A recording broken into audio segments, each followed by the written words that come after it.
네, 안녕하세요. 네, 이 자리를 이렇게 꽉꽉 채워주신 여러분 너무나 반갑습니다. 저도 사실 몇 년 전까지는 여러분과 똑같이 이렇게 뭐 없으면 저 구석에도 앉고 이렇게 해가지고 뭔가 이제 새로운 게 있나 싶어가지고 이렇게 왔었는데 오늘 이렇게 좋은 기회를 주셔서 너무나 감사드립니다. 예, 제 소개를 먼저 할게요. 저는 그 인티그레이션 원래 이제 매지스트림이라는 회사였는데 이름이 좀 변경이 됐어요. 그래서 좀 약간 혼돈이 있었는데 그 인티그레이션이라는 회사에서 CISO를 하고 있고 또 개발 리드로 재직을 하고 있습니다. 저희 회사는 그 메디스트림이라는 서비스를 운영을 하고 있는데요. 저희 서비스는 여러분들 잘 모르시는 게 맞습니다. 왜냐하면 이제 저희가 이게 서비스를 그 모든 사람을 대상으로 하고 있지는 않고요. 저희가 이제 한의사 선생님들과 그리고 이제 한의사 예비 선생님들, 그러니까 대학생들을 위한 여러 가지 다양한 일들을 하고 있어서 그래요. 그리고 이제 저희 회사는 치과 쪽에서도 동일하게 이렇게 서비스를 하고 있고요. 또 뭐 치과 위생사, 또 기공사 이런 식으로 어떤 메디컬 영역에서 버티컬하게 그 많은 필요한 것들을 수행하려고 하는 그런 서비스를 제공을 하고 있습니다. 그리고 이제 뭐 보시면 저기 이제 솔루션 아키텍트 프로페셔널 제가 딴 거 자랑하려고 하면 붙여놨고요. 감사합니다. 네, 그래서 제가 오늘 여러분한테 발표하고 소개하려고 하는 거는 아마존 넵튠이라는 이 그래프 데이터베이스예요. 를 이용해서 추천 서비스를 어떻게 만들고 그걸 만들었을 때 이게 과연 될까? 그리고 할 때 어려움은 있을까? 이런 부분들을 여러분한테 좀 더 쉽게 설명을 해드리기 위해서 나왔습니다. 여러분 혹시 그 그래프 데이터베이스라는 거 혹시 들어보셨나요? 예, 한 분? 예. 그, 큰일 났네요. 관심이 없으시구나. 이게 망했네. 그, 그 그래프는 여러분이 생각하는 그 그래프가 아닙니다. 이거 큰일 나요. 그게, 뭔가 이렇게 뭐 대시보드나 이런 거 생각하고 오셨으면 큰일 나고요. 전혀 그런 게 아니고, 약간 좀 뭐 이게 컴퓨터 공학 시간에 배우는 그 그래프라는 자료 구조가 있어요. 그래서 뭐 그런 거를 활용하는 데이터베이스를 이야기를 합니다. 그래서 한번 잘 설명을 해보도록 하겠습니다. 네, 그래서 어떻게 이제 이 그래프 데이터베이스를 가지고 이제 추천을 할 수 있는지 그거를 한번 설명을 해드릴게요. 일단 그게 앞서 저희의 그 사업에 대해서 간략한 설명이 좀 필요합니다. 왜냐하면 사실상 그 제가 여태까지 이제 개발자로 일을 하면서 되게 중요하게 생각했던 게 뭐냐면 그냥 모든 상황에 다 맞는 툴들은 없었어요. 결국 그 상황에 맞춰서 저희 개발자들이 어떻게 이것들을 잘 활용을 해갖고 서비스를 만들어가느냐 이런 것들이 되게 중요했거든요. 그래서 저희 그 비즈니스에 대해서 조금 이해를 돕기 위해서 제가 잠깐 저희 회사를 잠깐 설명하겠습니다. 저희 회사는 먼저 아까도 말씀드렸다시피 그 한의사 선생님들을 위한 커뮤니티예요. 그러다 보니까 이분들이 이제 그 진료를 하시면서 어떤 뭐 환자들에 대해서 어떤 임상을 하시면서 얻는 어떤 질문이라든가 모르는 것들이 참 많을 거잖아요. 그런 것들을 서로 이렇게 물어보고 답하고 또한 이제 그걸 떠나서 또 사람을 구할 때 어떻게 구하지? 그래서 구인구지, 또 부원장님들을 뽑는 그렇게 점씩 이제 서비스를 확장하기 시작했습니다. 그래서 이제 그 개원을 하게 될 때 뭐 세무사는 어떻게 해야 되는지, 뭐 입지는 어떻게 해야 되는지, 뭐 약간 이런 것까지도 어떤 이런 지식들을 갖다가 저희가 제공을 하게 되고요. 더 나아가서 그렇게 이제 개원을 하시고 또 사업을 운영하고 계시는 그 원장님들을 대상으로 경영 코치, 컨설턴트 서비스도 저희가 이제 제공을 하고 있습니다. 또 더 나아가서 이번에 이제 코로나 사태로 사실상 이 한의사 원장님들이 그 면허를 유지하기 위해서는 매년 보수 교육을 받으셔야 되는데 그 보수 교육이 갑자기 온라인으로 전환이 되었어요. 그래서 잽싸게 저희 회사가 온라인 클래스도 서비스를 운영하게 되었습니다. 예. 그리고 이제 더 나아가서 이제 이분들에게 저렴하게 같이 함께 좋은 어떤 한의원에서 필요한 물품들을 공급하기 위해서 그 이커머스 마켓 서비스도 저희가 제공을 하고 있습니다. 그러면서 또 동시에 또 이제 그 필요한 어떤 많은 컨텐츠들을 갖다가 영상이든 어떤 뭐 도서든 이런 것들을 다 이렇게 제작도 하고 제공하고 있는 역할로 점점 이렇게 확장이 되어 가고 있습니다. 예, 그러다 보니까 이제 어떤 것들이 생기냐면요.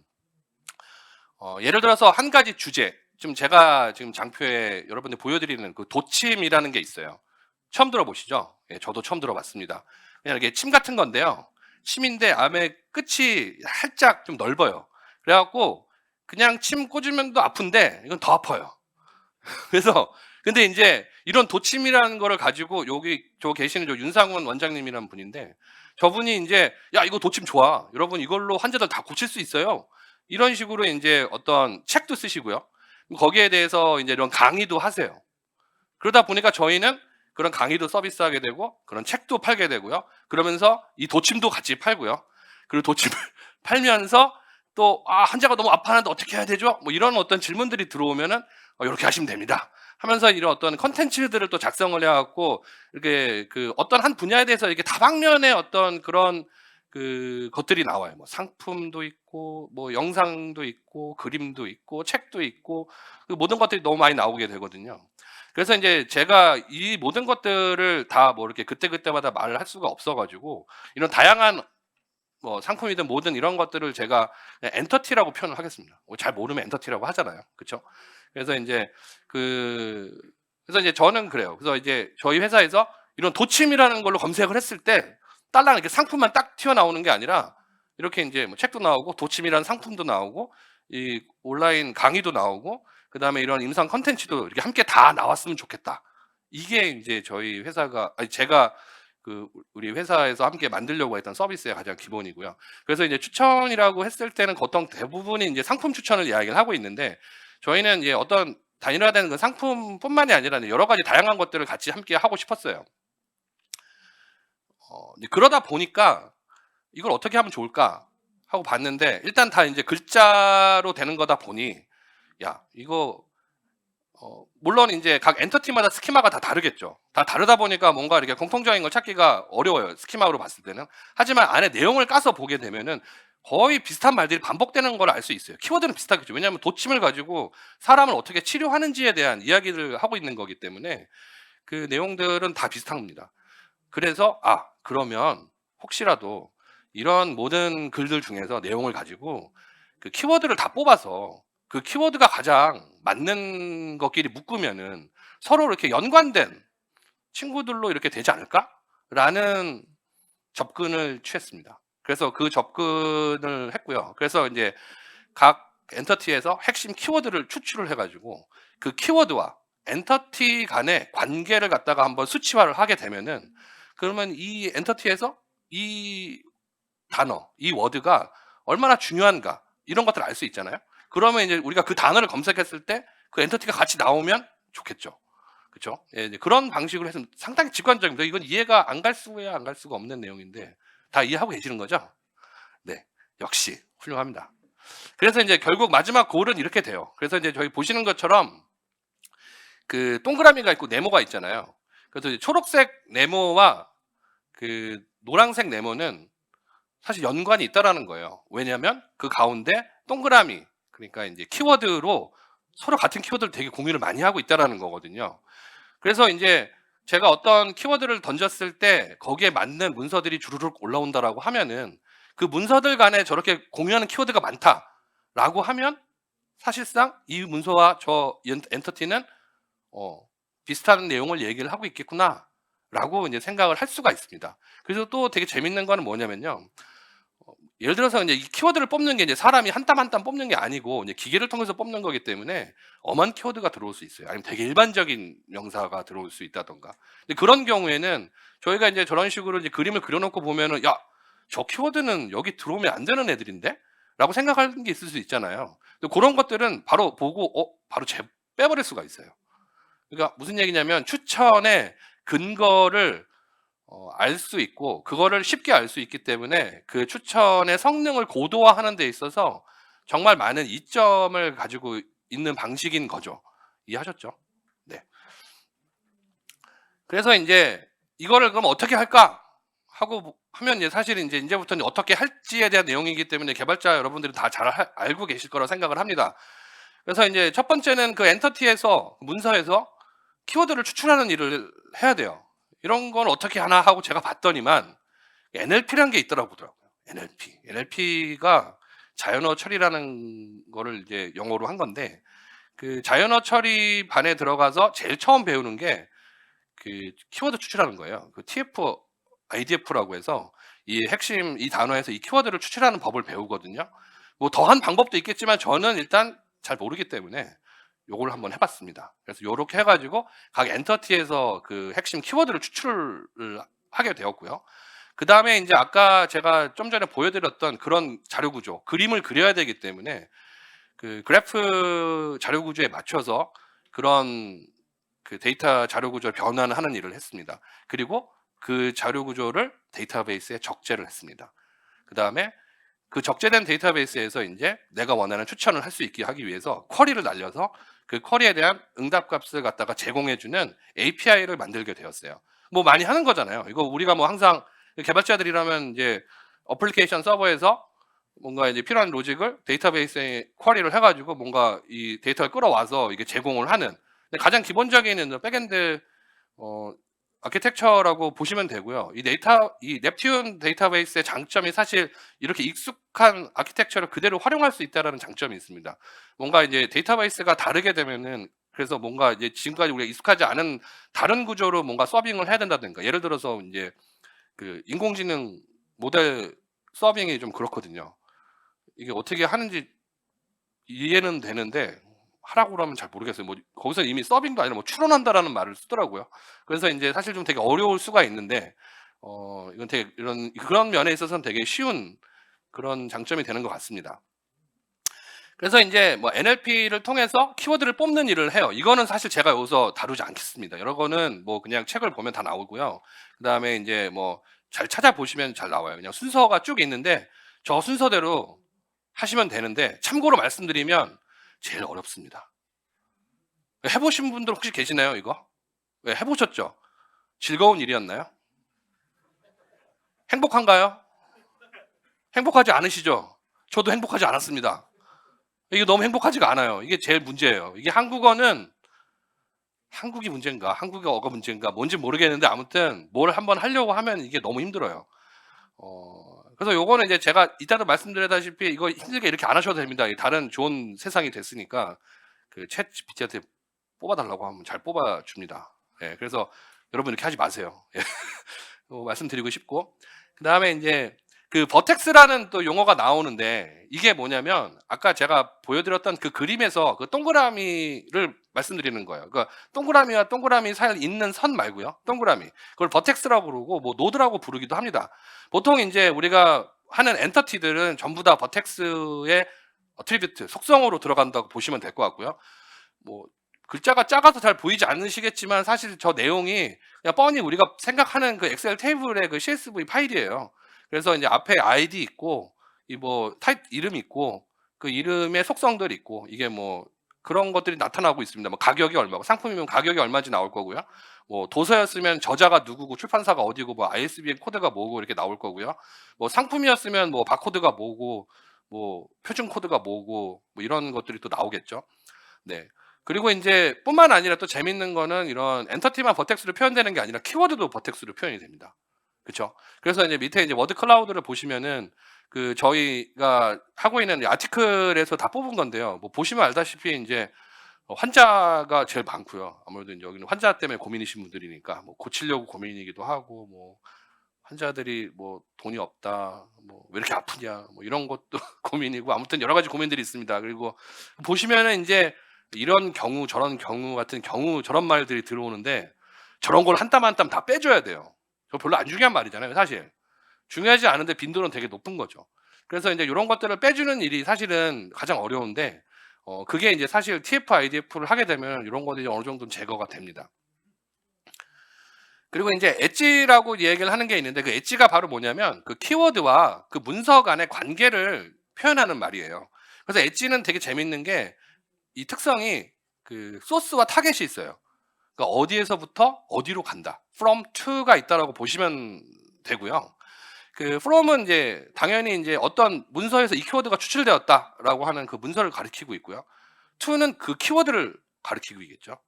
그래서 이 문서에서 이 키워드가 나왔을 때 엣지가 하나 생긴다고 보시면 돼요. 다른 문서에서 그 키워드가 나왔다라고 하면은 소스가 다른 문서가 되고 to는 같은 키워드가 되겠죠. 이해하시나요? 인제 어려워지기 시작했나요? 어 죄송합니다.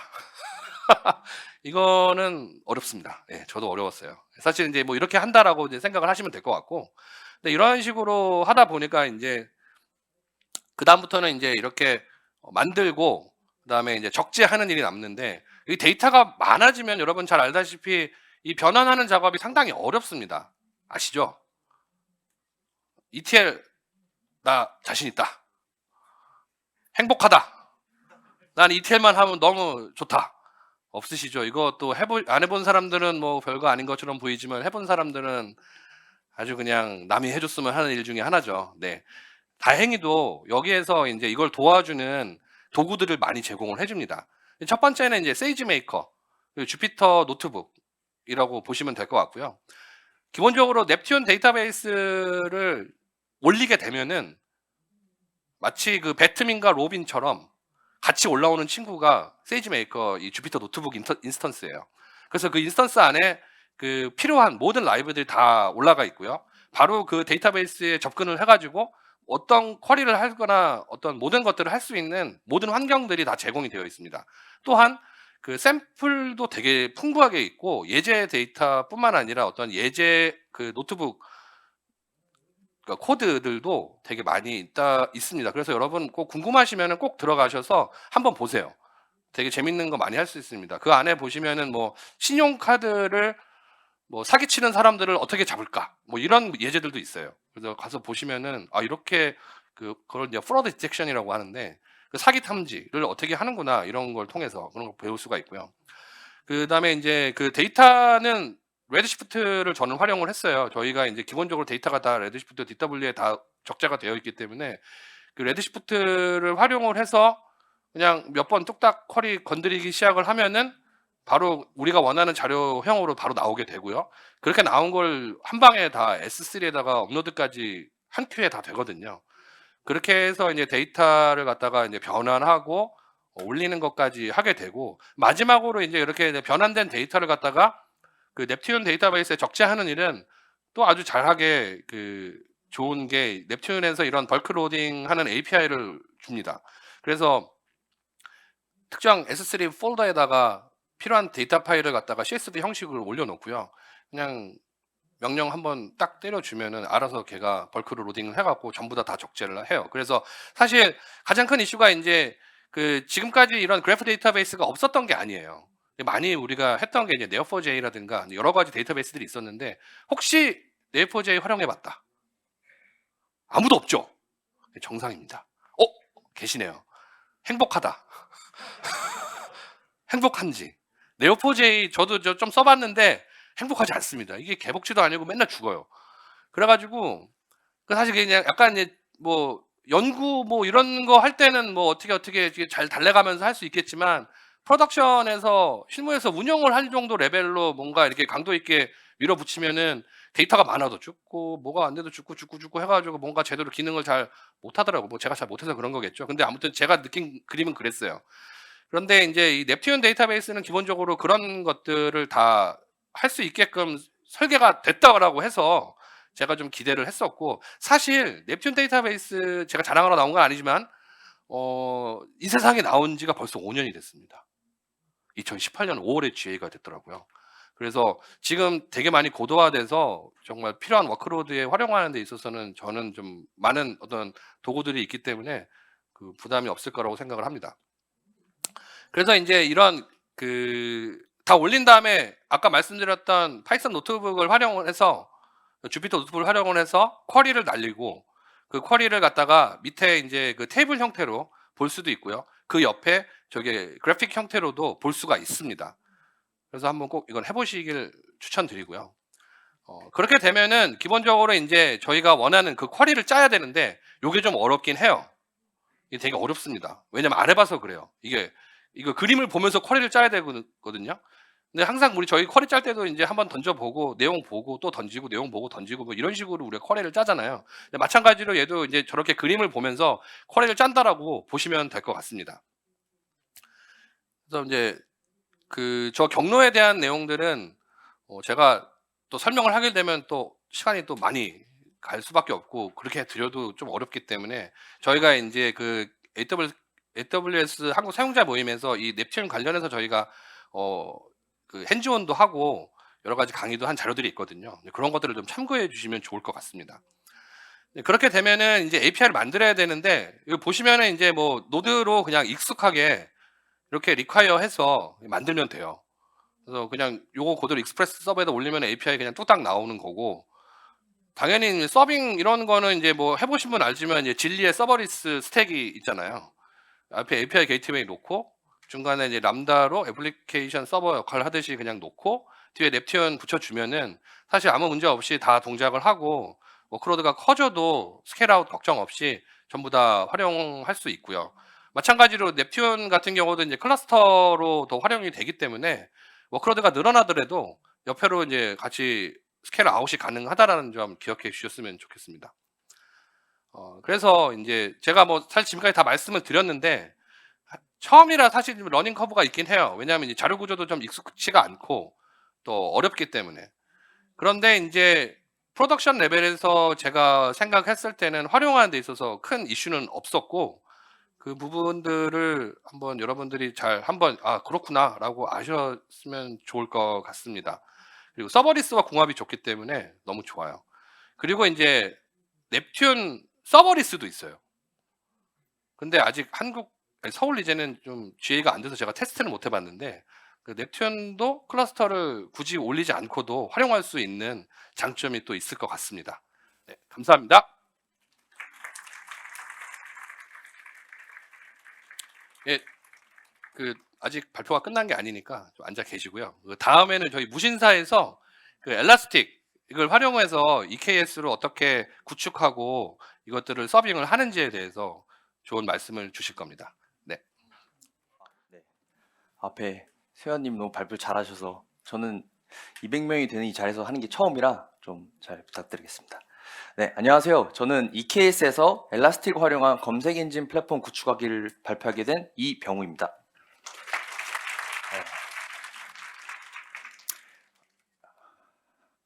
네, 일단 제 소개를 짧게 하면요. 이제 저는 무신사의 사이트 신뢰성 엔지니어고요. 웹 개발자로 시작해서 이제 NLP 개발자, 그리고 이제 데브옵스를 거쳐서 현재 이제 무신사 SRE로 일하고 있습니다. 저는 이제 무신사에서 제가 하는 역할은 이제 AWS, 이제 쿠버네티스, 그리고 엘라서치에 관한 이제 인프라를 이제 구축하고 운영하는 역할들을 하고 있습니다. 오늘 발표 내용인데요. 먼저 무신사의 이제 검색과 대해서 잠깐 설명드리고, 이제 무신사 검색 인프라의 변화, 그리고 엘라스틱 클라우드 온 쿠버네티스를 잠깐 소개해드리고, 저희의 이제 ECK를 활용한 검색 엔진 플랫폼을 소개하는 것으로 마무리하도록 하겠습니다. 먼저 발표에 앞서서 좀 이렇게 이 발표의 관점과 내용을 한번 짚고 넘어갈게요. 일단 저는 검색 개발자는 아니고 저는 인프라 엔지니어입니다. 그래서 만약 여러분들 혹시나 검색 이론이나 쿼리나 성능 이런 걸 기대하고 있다면 좀 죄송하고요. 대부분은 이제 인프라를 어떤 식으로 이제 구축과 확장해 나간지 얘기를 좀 할 예정이고요. 대부분의 이야기는 엘라스틱 서치랑 쿠버네티스와 이제 어떻게 조합해 쓰는가의 이야기고, 엘라스틱 스택에 대한 좀 자세한 내용은 좀 많이 다루지는 않을 예정입니다. 네, 먼저 무신사와 검색인데요. 뭐 무신사 이게 제가 쓰고 좀 민망하긴 한데 국내 최대 온라인 패션 스토어입니다. 그 온라인으로 이제 무신사 스토어를 보유하고 있고요. 그리고 오프라인으로는 이제 강남 홍대에 이제 플래그십 이제 스탠다드 스토어가 있고요. 그리고 패션 업종에 종사하시는 분들을 위해서 이제 오피스를 제공하는 이제 무신사 스튜디오, 그리고 브랜드 런칭, 쇼케이스, 런웨이 같은 행사를 할 수 있는 이제 무신사 테라스를 이제 오프라인에서 이제 보유하고 있습니다. 현재에도 무신사는 굉장히 빠르게 이제 아주 가파르게 성장하고 있고요. 2022년 이제 무신사는 전년 대비 이제 50% 이상의 매출 신장을 기록하면서 이제 계속 무섭게 성장하고 있습니다. 그렇다면 이 성장은 무신사 내에서 이제 검색은 어떻게 활용이 되는지 한번 제가 짚고 넘어가겠습니다. 먼저 이제 자연어 검색인데요. 여러분들이 이제 검색 필드에 뭐 입력할 때 해주는 작업들이 이제 자연어 검색이라고 보시면 되는데, 뭐 간단하게는 이제 동의어를 처리해 준다든지, 아니면 초성 검색, 뭐 자동 완성, 혹은 이제 다국어 검색, 그리고 오타나 맞춤법 보정들을 해주는 서비스가 검색으로 이제 제공되고 있고요. 그리고 검색 결과에 대해서 여러분이 필터를 선택하면 이제 결과를 제안하는 이제 필터 검색, 그리고 유사도를 점수를 기반으로 이제 결과를 반환하는 이제 상품 정렬에 이제 검색이 활용되고 있습니다. 그리고 이제 인기 검색어 서비스로 이제 여러분들이 이제 검색하신 그 결과를 이제 집계를 해가지고 데이터를 활용해서 이제 상단에 이제 보여주는 이제 인기 검색 서비스가 있고요. 그리고 이제 유사한 스타일의 상품을 찾아주는 이제 이미지 검색이 있습니다. 그리고 저희 내부에서는 이제 어플리케이션 로고들을 개발자들이 검색할 수 있도록 이제 내부에 로고 검색 용도로도 사용하고 있습니다. 무신사는 뭐 이제 검색을 위한 이제 기반 기술로 이제 엘라스틱 스택을 활용하고 있고요. 그 뭐 너무나도 유명하지만 이제 텍스트, 숫자, 위치 기반 정보, 정형 및 비정형 데이터 등 이제 모든 유형의 데이터의 수집을 이제 수집부터 시각화까지 제공하는 이제 오픈 소스라고 볼 수 있는데, 오늘은 이 발표에서는 이제 주로 엘라스틱서치의 이제 키바나 부분에 좀 한정해서 좀 말씀을 드리겠습니다. 일단 엘라스틱서치를 이제 AWS 운영하면 크게 두 가지가 있다고 아마 다들 좀 느끼실 텐데요. 일단 관리형 서비스를 이용하는 방법이 있고, 이제 직접 EC2나 EKS에서 구축하는 방법이 있습니다. 뭐 장단이 있겠지만 일단 저희는 내부적으로 이제 커스텀 플러그인을 좀 설치해야 될 필요성이 있었고요.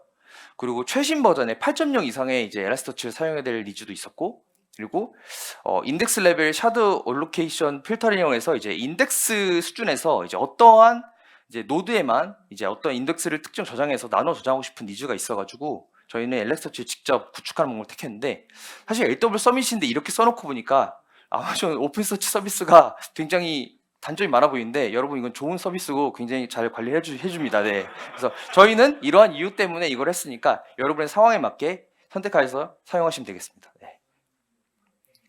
네. 그래서 무신사 검색 인프라의 변화를 짧게 이제 뭐 말씀드리겠습니다. 사실 무신사 검색 인프라의 변화라고 제가 뭐 거창한 역사처럼 얘기하기보다는 그냥 흔한 일반적인 스타트업의 뭐 검색 인프라의 변화 과정이라고 보셔도 될 것 같아요. 그래서 일단 가장 여러분들이 이제 검색이라는 걸 처음 도입하기 시작하면 아마 이렇게 시작하실 겁니다.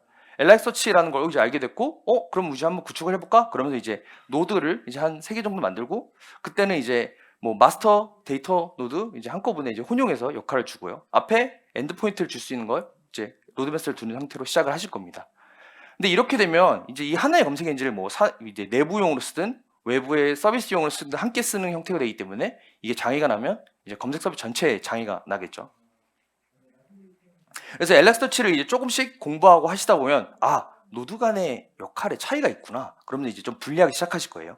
그래서 앞에 코디네이팅 노드를 통해서 이제 부하 분산을 좀 받아주고요. 그리고 중간에 마스터 노드가 이제 인덱스 생성 및 삭제를 담당하는 애들이 있고, 마지막에 데이터 노드가 실질적인 그 색인 및 쿼리를 이제 담당 작업 수행하는 것을 이제 아마 이제 나누실 겁니다. 근데 물론 이렇게 역할을 나눌지라도 이제 단일 클러스터이게 이제 여기서도 이제 차이가 나면 이제 전체 검색 서비스가 내려가겠죠. 네. 그래서 클러스터를 이제 서비스별로 아마 쪼개는 단계가 되실 겁니다. 이때부터 아마 검색을 조금 더 서비스에 중요하게 생각하셔서 검색 개발자를 뽑거나 검색 개발 팀이 생길 수가 있는데요. 예를 들어 이제 어떠한 두 클러스터는 이제 외부 서비스용으로 뭐 그 도메인별로 나눌 수도 있고요. 마지막에 어떤 하나는 내부용으로 이제 사용할 수 있습니다.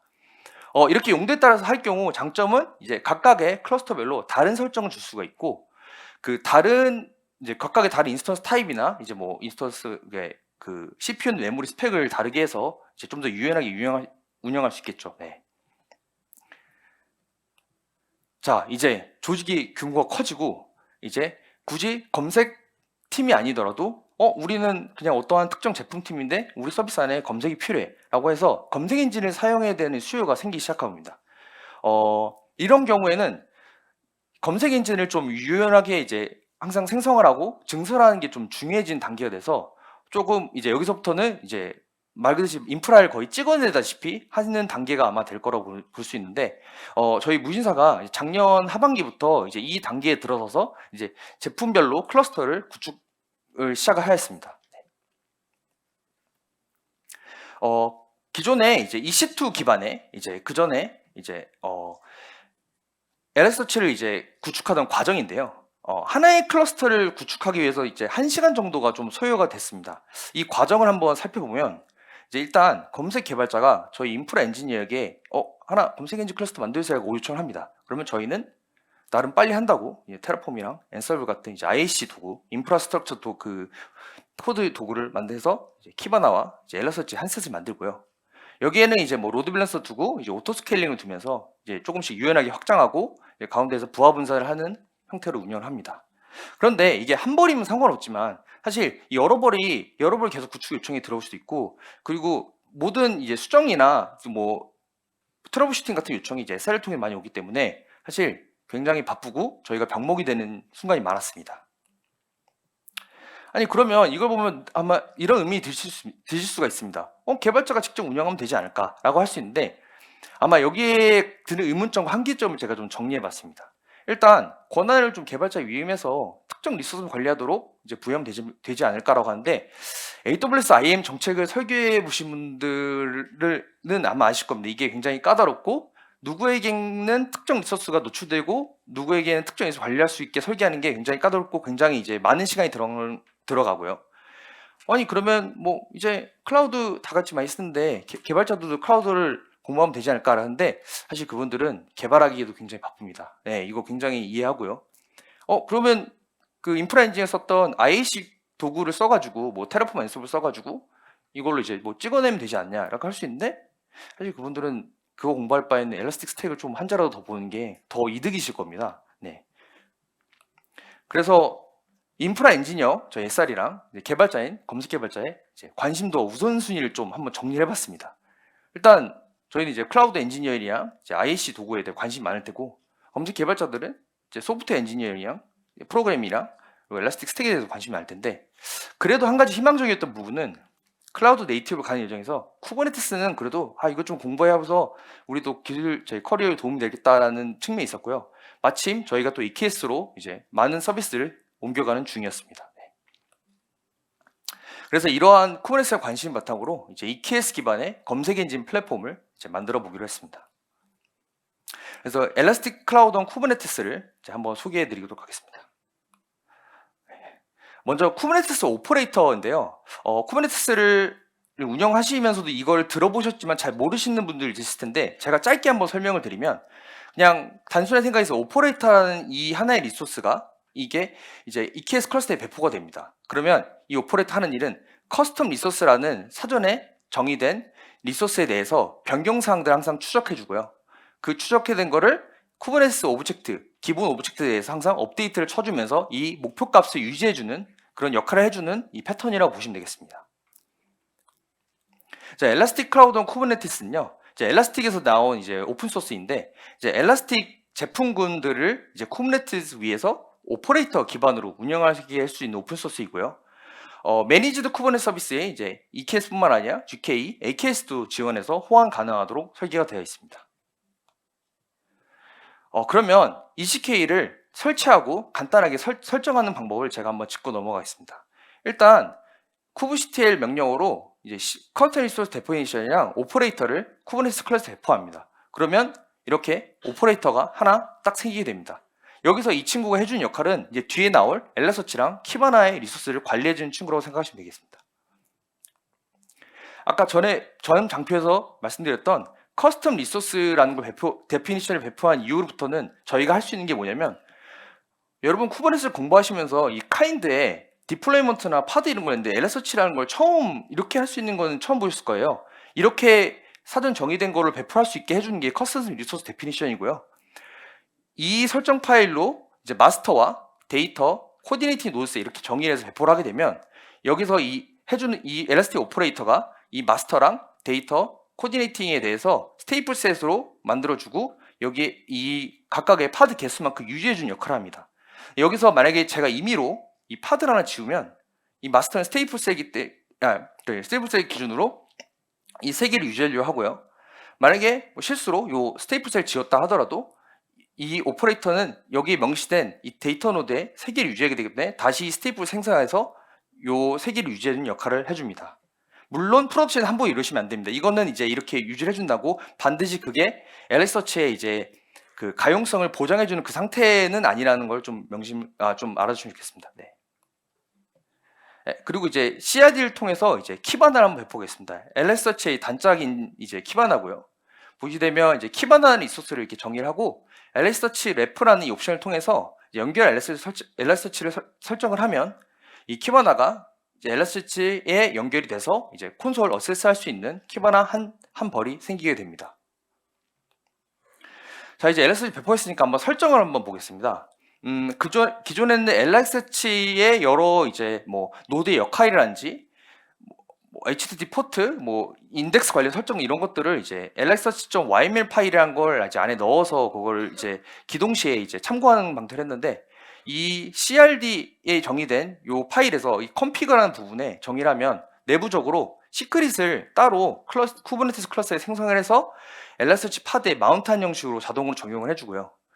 그리고 이제 쿠버네티스 네이티브한 특성상 이 파드 템플릿이라는 걸 통해서 이 파드를 좀 자유자재로 이제 저희가 만들어 쓸 수 있습니다. 예를 들어 저희가 파드를 처음에 LSG를 처음 만든다고 할 때 사전에 그 플러그인을 설치하든지 아니면 보조적으로 사이드카를 둬가지고 주기적으로 사전을 싱크하는 작업들을 이 파드 템플릿이라는 부분에 명시를 해서 자유롭게 커스텀하게 운영할 수 있습니다.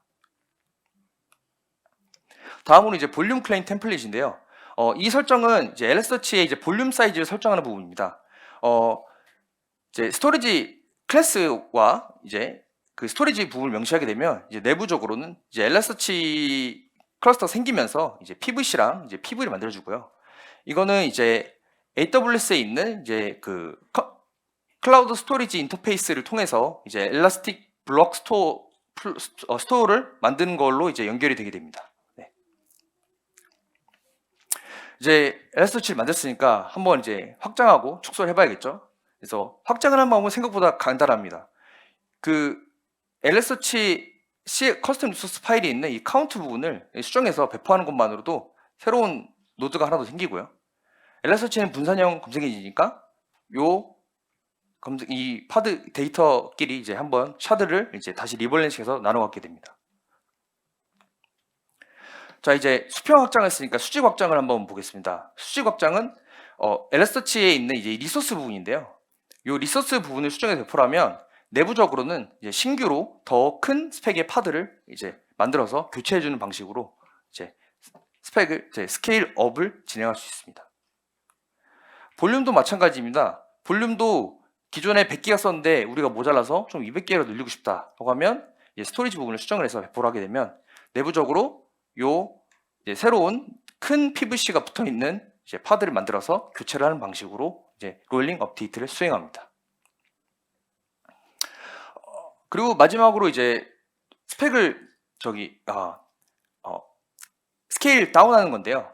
사실 EBS의 특성상 이 스케일 다운이 되지 않습니다. 볼륨 준이 불가능해서 제가 이거를 이제 작년 리인벤트 때 엘라스틱 부스에 가서 방법이 있는지 물어봤는데 이 방법을 알려주셨는데요. 데이터 노드셋이 있고 작은 데이터 노드셋을 작은 용량으로 한번 만든 다음에 하나 배포를 해놓으면 이제 같은 역할을 하기 때문에 여기끼리 이제 데이터를 리밸런싱하면서 나눠 가지게 됩니다. 모든 데이터가 리밸런싱으로 나눠 가지게 되면 이후에는 이제 큰 사이즈의 데이터 노드셋을 이제 개수를 감소시키고 삭제하는 방향으로 이제 좀 스케일 다운을 할 수 있는데 스케일 다운을 할 상황이 언제가 있냐 이런 의문이 드실 수가 있는데 사실 이게 가끔 있습니다. 왜냐하면 목표한 것보다 생각한 것보다 되게 적게 쓰고 그런 비용이 굉장히 낭비가 되는 경우가 많아서 이런 경우는 이제 이런 식으로 이제 우회하는 방법으로 스케일 다운을 진행할 수 있습니다. 자, 그럼 이제 이 스케일을 활용해서 저희 무신사 내부에서 이제 검색 엔진 플랫폼을 어떻게 구축했는지 한번 소개해 드리도록 하겠습니다. 전체 아키텍처랑 구성도고요. 이게 이제 하나의 클러스터를 만들다고 할 때 고려해야 될 요소랑 이제 구성도라고 보시면 되겠습니다. 일단 이제 클라이언트 어플리케이션은 이제 LB를 통해서 이제 엘라스터치에 이제 요청을 하는 구조고요. 그리고 이제 각 제품 개발자들은 이제 어플리케이션 로드빌링을 통해서 이 키바나 연결되고 이 키바나는 이제 엘라스터치를 제어하는 방식으로 이렇게 한 셋이 하나의 제품군에 필요한 검색 엔진 만드는 요소인데 이렇게 놓고 봤을 때 아니 아까 EC2랑 만들었을 때 별로 이렇게 큰 차이가 없지 않냐 이것도 만들려면 한 땀 한 땀 다 오래 걸리지 않냐 이렇게 생각할 수 있는데 여기 빨간색 부분을 한번 집중해 보시면 좋을 것 같습니다. 네. 그래서 하나의 클러스터를 만든다고 할 때 고려해야 될 요소들이 이제 이렇게 좀 압축이 될 수가 있는데요. 이제 아까 말했던 6가지 요소가 있는데 사실 이거는 이제 저희가 최종적으로 얻게 된 결과물인 거고 아까 말했던 실제적으로 쿠버네티스 매니페스트 파일 기준으로는 이 4개 정도가 최소로 됩니다. 이 이외에도 좀 몇 가지 설정을 위해서 쿠버네티스 안정성을 위해서 배포하는 리소들이 있는데 사실 이 정도면 최소한의 클러스터를 만들기 위한 필수 요소는 이 4개 파일을 한 클러스터당 관리하는 걸로 이제 끝이 납니다. 배포를 하는 방법인데요. 네, 그전에는 이제 SRE를 통해서 하는 배포를 했다고 하면 이제 겸직 개발자들이 이제 제품 팀별로 요청을 받아서 저 이제 배포 도구 이거는 뭐 어떤 게 사용하신 거에 따라 다를 수가 있고요. 따라서 요 아까 이제 인그레스랑 이제 커스텀 소스 파일들을 배포를 하게 되면 이제 클러스터가 하나 만들어지게 됩니다. 이런 식으로 이제 계속해서 필요한 만큼 이제 생성을 하고 수정하는 방법으로 갈 수가 있고요. 네, 저희 인프라 엔지니어 굉장히 흡족해하는 모습이 있습니다. 네. 그 다음은 이제 그렇다고 이제 신규 구축한 이후에 이제 수정을 할 일이 있잖아요. 혹은 뭐 삭제라거나 그런 경우가 있는데 이것도 이제 배포를 한 이후에도 반드시 인프라 엔지니어의 도움을 받아야 하는 거면 사실 이것도 변목이 될 수밖에 없습니다. 근데 이제 이 알백이라는 쿠버네티스 네이티브한 이제 특성을 이용해서 이제 AWS 이제 컨피그 맵에 이제 AWS OS라는 기능에 이제 이 맵 어카운트란 부분인데 여기 이제 AWS 계정을 연결하면 쿠버네티스 사용자랑 AWS IAM 유저를 이제 1대1로 이제 매핑해주는 역할을 해줍니다. 그런 후에 특정 그 검색 개발팀들이 이제 개발팀이 관리할 이제 특정 네임스페이스 기준으로 이제 어떠한 이제 롤 권한을 주고 부여를 하면 이 특정 네임스페이스에 대한 리소스에 대해서 제어를 할 수 있고요. 이제 쿠브시텔 명령으로 이제 뭐 리소스를 이제 삭제한다든지 아니면 좀 증설하는지 테스트를 할 수 있는 환경이 좀 만들어집니다. 역시나 또 네, SR이 굉장히 이제 흡족한 모습이 볼 수 있습니다. 네.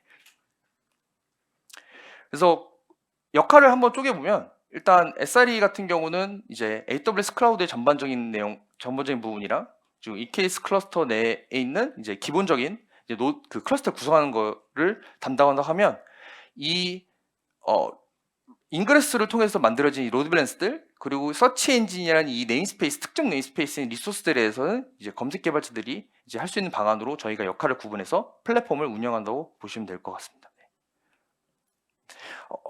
그냥 간단하게 성과를 요약하면 일단 그전엔 1시간 정도 걸리는 걸 굉장히 이제 빠르게 10분 내로 단축할 수 있을 거예요. 한 클러스터 만드는데. 그리고 현재 30개 이상의 클러스터를 지금 운영 중에 있습니다. 그리고 그전에 이제 반드시 인프라 엔지니어 도움이 필요했다면 이제 개발자들 스스로 이제 EKS 환경에서 이제 리소스 관련 형태로 운영이 되고 있고요. 마지막으로 여러분들이 이제 ECK 같은 것을 활용해서 이제 쿠버네티스 위에서 엘라스틱 서치를 운영한다고 했을 때 제가 드릴 수 있는 약간 뭐 소감이나 뭐 제언을 드리자면 일단 배포는 굉장히 간결해집니다. 그리고 커스텀 리소스 수정하는 것만으로도 이제 빠르고 유연하게 증설이 가능하고요.